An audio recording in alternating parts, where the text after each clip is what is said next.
Any accurate analysis of Devi Sita cannot simply begin in a palace. It must begin deep within the soil. Mainstream cultural retellings heavily reduce Sita to a singular archetype. She is frequently portrayed merely as the dutiful, passive consort of Lord Rama, defined entirely by her marriage and her endurance of suffering. A rigorous examination of ancient Puranic, epic, and regional texts reveals a different reality. The historical and theological records point away from submission and toward absolute autonomy. Sita was an autochthonous deity, an earth-born entity possessing immense moral agency. Her life operated on a pre-existing philosophical framework that dictated her every decision. This structural framework and the underlying genealogical data we are about to examine have been meticulously compiled into the research dossier presented here. All lineage mapping, philosophical reconstruction, and historical data in this analysis was collected, created, and presented by Pawan Thakur of Thakur Property Consultancy. This profile illustrates her explicit origin. According to the Valmiki Ramayana, King Siradvaja Janaka discovered her while ritually plowing a field. She is Ionija, a being not born of a human womb. Emerging directly from the earth granted her an inherent elemental sovereignty. Her royal legitimacy and spiritual authority were absolute from birth, completely independent of patrilineage or her later marriage. To understand the trajectory of her life and her ultimate dramatic exit, we have to look past her wedding day. The blueprint for her destiny was written 52 generations before she was found. That blueprint belongs to the geopolitical and spiritual architecture of the dynasty that raised her, the Janakas of Mithila. Sita's narrative is the ultimate culmination of a royal family that spent centuries perfecting the philosophy of total detachment. A common misreading of ancient Indian history treats Janaka as the personal name of a single man, specifically Sita's father. This flowchart corrects that error. Janaka is a continuous royal title held by over 50 generations, tracing back to King Ikshwaku. The specific Mithila lineage begins when a curse separated King Nimi's soul from his body. Sages churned his lifeless form to generate Mithi. Nimi's existence, a conscious soul deprived of a physical form, earned him the title Videha, which translates literally to the bodiless. Founding the capital city of Mithila, Mithi formalized his father's state into a governing principle. Every subsequent ruler who took the title Janaka was required to practice this precise psychological detachment. This visual outlines the core friction of the Videha doctrine.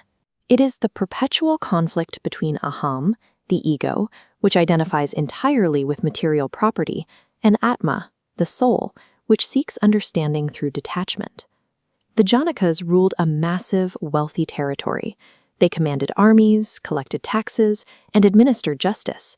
Yet they actively rejected any personal, material identification with their kingdom. The true power of the Janaka dynasty was measured by their ontological discipline. They achieved the balance of ruling the material world while remaining entirely detached from it. This brings us down the timeline to the 20th Janaka, King Hrasvaroman. He governed during a volatile geopolitical era and needed to stabilize the region before taking his aesthetic retirement. To secure his borders, Hrasvaroman made a strategic decision. He divided his legacy and his territory between his two capable sons. He assigned his elder son, Siradvaja Janaka, to rule the primary ancestral capital of Mithila. Siradvaja is the historical Janaka of the Ramayana era. He is the specific monarch who discovered the infant Sita in the sacrificial furrow and adopted her into the royal house. Hrasvaroman assigned his younger son, Kushadvaja, to protect the region. After successfully defending the territory of Sankasya from an aggressive invasion, Siradvaja installed Kushadvaja as its sovereign king. This split established a distinct immediate family structure. Siradvaja raised Sita and Urmila in Mithila, while Kushadvaja raised Mendavi and Shrutakirti in Sankasya. By deliberately dividing the physical kingdom, Hrasvaroman engineered a unified, secure sister-state architecture. He provided the exact political and philosophical sanctuary required to raise a cosmic avatar. The 4 princesses raised within this sanctuary eventually became the structural linchpin for a geopolitical alliance that would reunify the solar dynasty. This lineage diagram maps the precise execution of that alliance. On the left, Saradvaja's daughters, Sita and Urmila, are wed to the princes Rama and Lakshmana. On the right, the parallel marriages are secured. Kushadvaja's daughters, Mandavi and Shrutakirti, wed Bharata and Shatrugna. These 4 concurrent marriages bridged 2 sprawling family trees, reunifying lineages that shared a direct common ancestor in the ancient king Ikshwaku. The Ikshwaku house of Ayodhya provided the martial and political machinery of a kingdom, while the Videha house of Mithila delivered spiritual and philosophical legitimacy. Yet Sita's early childhood within this environment proves she was never groomed to be a standard royal pawn in a political exchange. The Mithila royal house served as the custodian for the Pinaka, Lord Shiva's divine heavy bow. As a young girl, Sita casually lifted it as though it were a mundane wooden toy. Her ability to physically wield the Pinaka was a cosmic event. It established early on that her internal energy, her Shakti, operated beyond the constraints of mortal patriarchal boundaries. This inherent sovereignty reframes her eventual second exile. Traditional narratives equate her banishment to the forest strictly with victimhood and poverty. The philosophical record reads it differently.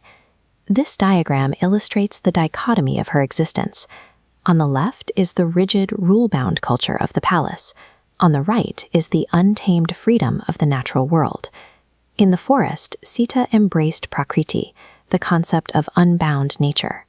Stripped of the title of queen, she reverted to her sovereign, elemental state as the daughter of the earth. Operating out of sage Valmiki's ashram, she established total functional autonomy, successfully raising her twin sons, Lava and Kusha, as a single mother. She served as their primary, independent educator. She transmitted complex Vedic philosophy, instilled martial discipline, and taught wilderness survival, entirely without the presence or support of a king. Stripped of Ayodhya's wealth and imperial titles, Sita did not diminish. She proved the core tenet of her ancestors. A true sage retains absolute dignity and power regardless of material circumstance. This unbroken internal integrity requires a re-examination of the Agni Pariksha, or trial by fire. It is an act of Satya Vachana, an unwavering autonomous commitment to truth, rather than submissive suffering. The trial functions as a precise philosophical metaphor. Human society, driven by the anxieties of the ego, attempts to use physical fire to test the purity of an elemental force. Nature cannot be burned by the constructs of society. This leads directly to her defining moment in the epic. Years later, Ayodhya demands a second public proof of her innocence. She issues a unilateral refusal. She explicitly rejects the continuous, exhausting demands of societal ego and reclaims her absolute personal agency. In her final action, she calls upon her mother, Buddha Devi, the earth itself, to take her back. The ground splits open, and she descends. Sita's exit was a calculated, dramatic return to her Ayonija origins. Her descent perfectly executes the Videha doctrine established by King Nimi 52 generations prior. She physically sheds the human world when it ceases to align with Dharma. This synthesis of ancestral philosophy and historical action is made possible by the exhaustive research and presentation compiled by Pawan Thakur and Thakur Property Consultancy.